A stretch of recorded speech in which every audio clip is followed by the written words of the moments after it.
তত্র তং বুদ্ধি সংযোগং লভতে পৌবঃ দেহি কর্ম যতো তে চ তত ভুবং সংসিদোহ কুরুনন্দন। হে কুরুনন্দন, সেই প্রকার জন্মগ্রহণ করার ফলে তিনি পুনরায় তার পূর্বজন্মকৃত পারমার্থিক চেতনার বুদ্ধি সংযোগ লাভ করে সিদ্ধি লাভের জন্য পুনরায় যত্নবান হন।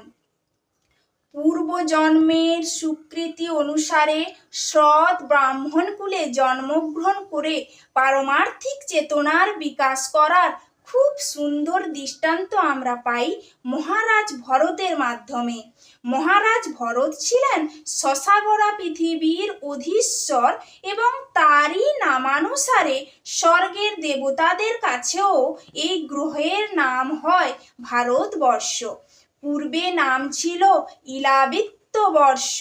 পারমার্থিক সিদ্ধি লাভ করবার জন্য ভরত মহারাজ খুব অল্প বয়সে সংসার ত্যাগ করেন, কিন্তু তিনি সিদ্ধি লাভে অক্ষম হন। পরবর্তী জীবনে তিনি এক সৎ ব্রাহ্মণ কুলে জন্মগ্রহণ করেন।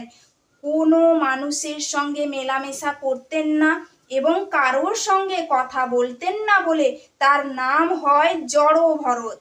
পরবর্তীকালে মহারাজ বহুগণ তার সঙ্গে কথোপকথন করার মাধ্যমে জানতে পারেন যে তিনি পরম ভাগবত।